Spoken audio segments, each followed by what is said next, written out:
Right guys, so what is going on and welcome back to a brand new video here today and something a little bit different. Now, really I don't normally do these videos, but things have changed this year. So if you guys weren't aware, we used to do the Pit Lane podcast last year. We're not doing it anymore, so I feel like I can actually talk about real life F1 on my channel now, which is something I'm going to do for 2020. So I'm looking forward to it and I can't wait to actually just talk about the real life sport in itself and take a break from the game for a change. And today's video is going to be the start of a few videos I've got lined up for the next couple of months, and this one is going to be rating every single driver lineup on the grid for 2020. So let's jump into it and let's see what my thoughts are on this year's grid and who do I think is the best and who do I think is the worst. So kicking things off with the reigning champions Mercedes. Of course, they have retained their lineup of Lewis Hamilton and Valtteri Bottas. Lewis Hamilton now a 6-time world champion, and Valtteri Bottas, Mr. Porridge, who believes he has the recipe to defeat Hamilton this year, which is something he claimed towards the end of the last season, and he says he now knows the way to beat him.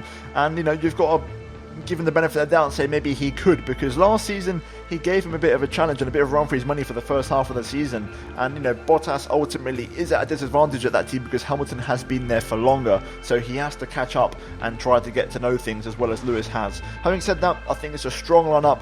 It made total sense for Mercedes to keep both of their drivers on board the way they did because they've got a good dynamic there, and I feel like the balance is perfect because Hamilton's still the number one, but Bottas is fast enough to kind of, you know, cover in case there's an emergency and also to win a few races himself, and he pushes Hamilton to that level where he needs to be on top every single time. So for me, the balance is right. You know, the formula is perfect. For example, with Rosberg, Nico was just a bit too fast, and I feel like he could, you know, those two together could upset the balance a bit. But with Bottas, I feel like the balance is perfect. Therefore, I'm going to give Mercedes a 9 out of 10 for me. They're near perfect in terms of the lineup. I think they've got it almost right, with the exception of a couple of things here and there. I think it's a really strong lineup, and I think a 9 out of 10 is fair considering the past, you know, two seasons now with the past three seasons with 2017, 18, 19, the way the dynamic has worked. I think they complement each other really well, and the balance is very good at the team, which is the key word here for Mercedes. We now move into Ferrari, and this one's going to be interesting because of course they're being driven once again by Sebastian Vettel and Charles Leclerc. Last season Charles Leclerc was probably the rookie of the season, or right up there. He managed to outscore Sebastian Vettel in the point standings and actually win more races than Sebastian Vettel, and also secured the most pole positions of the entire grid. So a fantastic rookie season for Charles Leclerc. Sebastian Vettel on the other hand had a pretty poor season, in my opinion, about the same as 2018, because, you know, while he didn't have the same drop-off as 2018, he wasn't as good throughout. He should have had maybe 2 race wins, in my opinion. He should have won at Canada. That win should have stood. Having said that, though, Leclerc was the better driver last season, and I think there was a few incidents last year where the two came together, notably, of course, at Brazil, but there were moments before that where they were kind of a bit of tension, you know, like Singapore with the strategy, you know, the qualifying debacle issues at Monza. So there have been things here and there where the team have had some problems, and therefore I'm going to grade them an 8 out of 10. I feel like that could still happen. This is a case of where the lineup, in my opinion, could clash because they're two very similarly paced drivers. Unlike Mercedes, who I feel like Hamilton has a clear edge on Bottas, and it creates a good balance, Ferrari are quite similar, and I feel like also Sebastian Vettel isn't quite ready to let go of the number one position just yet within the team. So I feel like that could create, you know, partly the instability, and also I think Charles Leclerc's inexperience as well, and hunger to want to perform at Ferrari is going to also create that imbalance. So, you know, Mattia Binotto's got a big challenge on his hands this season to try and manage the two drivers. Apparently, you know, they've all patched up and they're all well and good for the start of the season after the issues at Brazil, but having said that, it only takes one incident for it to kind of, you know, come back out to the surface again. So I'm going to give them an 8 out of 10, not as high as Mercedes because I feel like the balance isn't quite there with those guys. We then move into Red Bull, of course, who changed their driver lineup midway through last season and tend to have a bit more inconsistency with it, but they seem to find a decent balance towards the end of last season. And again, similar to Mercedes, Alex Albon's a very good driver. I don't think he's going to lay a glove on Verstappen though most times. I think Verstappen, like Hamilton, has got that team car combination absolutely perfect, and it's a good number one, number two driver dynamic that I think is going to work really well for them this season. I think Albon could give Verstappen a run for his money at some races, kind of like Bottas can with Lewis. I'm going to give these guys an 8.5 out of 10, and the reason that I would have given it a 9 like Mercedes, but the reason I didn't give it a 9 is because I don't trust the way they run from the top with Helmut Marko and, you know, Christian Horner. I feel like one bad performance can put you in the doghouse, especially if you're the number 2 driver in the case of Alex Albon. So I don't feel like the consistency is always going to be there in terms of, you know, they're going to be behind the driver and back him all the way through. So I've got a little bit of a doubt there, but it's still a strong lineup. I feel like they complement each other really well. If Verstappen has a bad race, I feel like Albon this season should be able to step up and kind of fill that gap now that he's got a bit more experience and a bit more time at Red Bull under his belt, and he'll get a full pre-season. Having said that, like I said, there is still that doubt that Red Bull might pull the plug on something because you can't really trust them. Having said that, 8.5 for Red Bull. We now move into Formula B, which hopefully will be part of Formula A this season, or aka Formula 1.5, which hopefully will be part of Formula 1 once again. And we're going to kick things off with McLaren, who got 4th place last season, securing a podium at Brazil, and they had a massive turn in form last season compared to 2018 and 17. They really stepped up, and it was great to see. They recently released their IndyCar liveries, which look absolutely fantastic, and I think expect the F1 car to look similar. Along those kind of lines. I feel like they're going to go for matching liveries on both cars, and I'm looking forward to it. I think they're one of my favourite lineups. You know, we all know about Norris. You know, Lando's fantastic. He's got a good sense of humour. He's banterous. I feel like he's quite good to get along with, but he's also quite hard on himself and very competitive when it needs to be. And of course, Carlos now has got lots of seasons now in F1 under his belt. He's got a relative decent amount of experience, and he did get the podium at Brazil, starting from last place to finish 3rd. And he has been very consistent. You know, last season I think Carlos was the most consistent driver on the grid for me. He was constantly in that P7, P6 position, just getting those points. And in the end, he got P6 in the Drivers' Championship as a reward, beating Albon and Gasly, who have both driven for Red Bull at some point last season. So for me, this lineup is really, really strong. I'm actually going to give it a 9 out of 10, like Mercedes. I feel like these two drivers, again, they're similarly paced, but I feel like because the situation isn't the same, because they're not fighting for the championship, they're trying to improve as a team. They're both pushing each other to the limit, and they're getting the maximum out of the car, and I think it's really, really helping. And I think they've got a good dynamic, they've got a good relationship, and that always helps and goes a long way.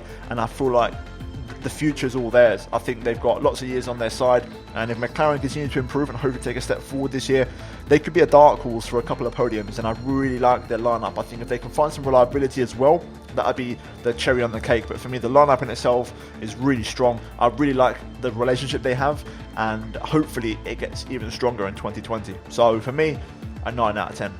We then move into the banana car, aka Renault, and again, this one's an interesting one because the jury's still out. It's a new lineup, and things could go really well or really badly. My gut feeling says this is going to be a very strong lineup, similar to McLaren. I feel like there could be a good balance here, and it could really strike gold as a partnership. I feel like Ricciardo and Ocon as individual characters could get on really, really well. They've got a good personality between the both of them. They're quite funny, and I feel like their relationship is made to be quite decent. And you know, if Hülkenberg departing, Ocon has to step up, you know, and fill in some big shoes, in my opinion. So I think these two have the potential to have a really strong lineup, and I personally really like it. I'm a big fan of the Renault lineup. It's up there in my top 3, top 4 lineups on the grid, and for me, I'm going to give it an 8.5 out of 10. I think I would give it a 9 and class it in the same category as McLaren and Mercedes, but the fact is they haven't had a season under their belt yet, so the jury's still out as to whether they'll get on as well as I think they will. But I personally have a good feeling about these guys. You have to feel optimistic with Ocon back in an F1 car, especially him being French, in a French team, in a French environment. With Ricciardo there by his side with the experience, I feel like those two are going to bounce off each other really, really well. And I think it's also going to raise Ricciardo's game to a new level. You know, being challenged by a new teammate, he's going to have to push again, kind of like what it was with Verstappen at Red Bull. So I think it's going to be a really interesting dynamic, and one that I'm very much looking forward to. We then move into Racing Point, the Pink Panthers, who are now going to be renamed Aston Martin next season in 2021. So this is Racing Point's last season on the grid, technically. And again, they've retained the same lineup of Lance Stroll and Sergio Perez. And for me, this one is a bit of an interesting lineup because I've got mixed feelings about these guys. It's no secret I'm not Lance Stroll's biggest fan. He has impressed me. You know, last year I thought he was better than I thought he was as a driver, and also he had a few moments at Williams as well where he stood out. He has got a podium to his name as well, which is, you know, that's a lot of credit to him. And I think hopefully Stroll can improve this year. I think last season his main weakness was qualifying. He was horrific in qualifying last year. He was constantly in Q1, whereas his teammate at qualifying and pretty much at almost every single race. And also for Perez as well, you know, he's now 30, he's getting on a bit, and I feel like Perez has kind of faded a little bit in the last couple of years. You know, he used to get those podiums every now and again at Force India a few years ago, and I feel like we've missed that a little bit. So Perez for me needs to kind of spring back into form a little bit, but for me this lineup is okay. They get on well. I don't think there's going to be any issues with the relationship there. I just don't feel like either driver has the real X factor to really make a difference, and I feel like there's a lot to be desired in terms of the kind of driver they could sign, especially next year going to Aston Martin. You know, they're going to want to sign some big drivers. So for me, I'm going to say Racing Point gets a 7 out of 10. Still a strong lineup, you know, still I think they'll get good points, but I don't think, you know, compared to other lineups and other drivers on the grid, I don't think they're the strongest out there. And the same applies to Alfa Romeo, and the reason being is because, again, I'm going to give them a 7 out of 10. For me, the fact of the matter is Kimi is going to be 41 this season, and he's still very strong. Having said that, last season you have to look at it overall, and he had a fantastic first half of the season. He did really well. You know, he adapted to Alfa Romeo straight away and got to work and, you know, got the points regularly.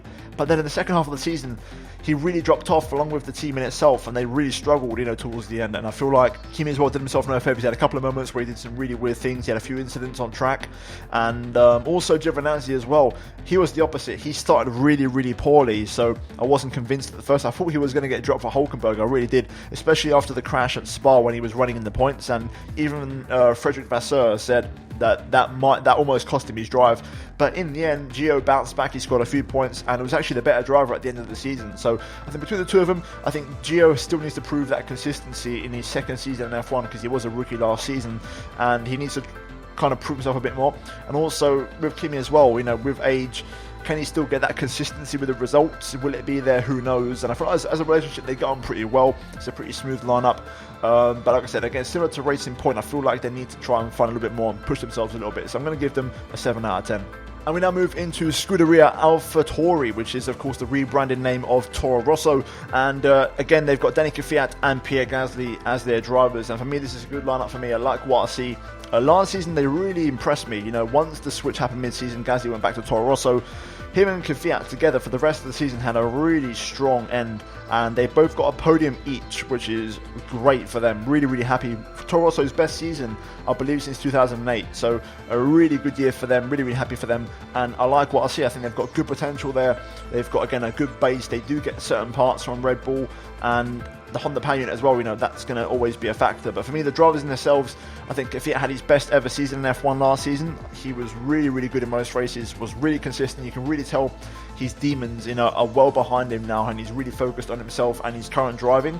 And as for Gasly as well, he got over the initial breakup with Red Bull after Hungary, and he really got strong towards the end of the season, ending with that podium in Brazil in second place. So a really good one to see, and I'm looking forward to it. I'm quite excited, and I think they're going to be a great bunch of teammates and a great relationship. And for me, I'm going to give them a 7.5 out of 10. I was thinking an 8, but I feel like there is still a bit of inconsistency on maybe Kvyat's end, and also will Gasly hit the ground running straight away? You know, last season he struggled to really get any kind of momentum in the Red Bull, so let's see how they start. I think that's going to be important if they can continue that performance over the season. But I like what I see, and I'm encouraged by both of the drivers. And now we move into the final two teams, and of course we've got Haas and Williams. First of all, the American outfit Haas, which recently they released their livery, not the car, their livery for this season. Their car will be released on the actual start of pre-season, and oh my days, what an absolute beauty of a car. Really nice livery, I absolutely love it.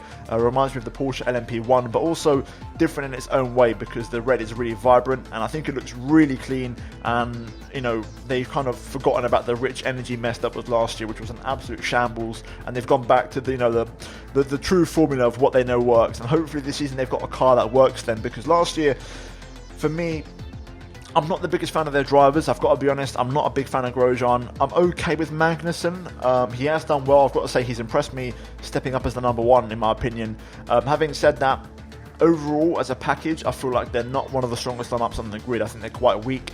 I think they're up there with Williams and Haas for me personally. Sorry, Williams and Racing Point for me personally. I'm cautious with these guys. I think I've got to cut them a little bit of slack, because last season the car was awful and it was very inconsistent, and that was the problem. I think they kind of gave up on the car halfway through, around the Spanish Grand Prix even. I think they brought a development package, it didn't work, and they just gave up because they couldn't find the solution. So they kind of stuck with the car they had for the whole season, and that obviously affected the performances of the drivers. Having said that, I am going to give them a 6 out of 10.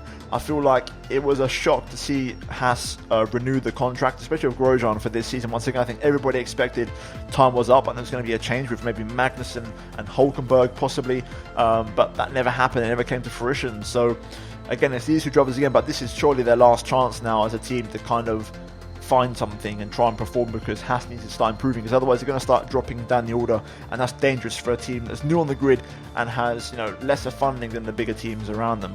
And finally, we cap things off with Williams, and this one again is an interesting one because of course we've got a rookie driver in the form of Nicola Latifi, and therefore it's going to make it quite interesting to see what happens, because no one knows what he's like in an F1 car, so there's a bit of a question mark there. And the only driver we can grade is George Russell, who had a really strong season last year. You know, obviously Kubica scored the only point for the team, but Russell had that really good standout performance in qualifying at Hungary, and generally speaking he out-qualified his team in every single race last season, 21-0, and he had a really strong race pace all the way through, really. And for me, he was a really good driver. You know, the car unfortunately wouldn't allow him to show his talent, but the fact of the matter is he is an F2 champion and he beat Norris and Albon to the title, so he is a good driver and there is some credibility there to him. So for me, Williams, first and foremost, they've got to get the car sorted out. They need to get things right and actually arrive at pre-season, which would be a help.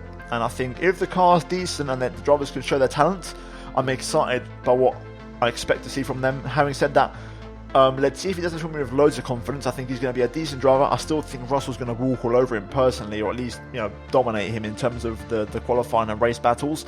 But for me personally, the lineup is going to get a 6 out of 10, just because Latifi is unproven in F1, and I feel like even though George Russell had a good season last year, again, we're yet to really see what he can do in a better car. So a bit of an interrogation mark over those guys. But that is going to be it, guys, for this video here today and the 2020 driver lineup ratings video.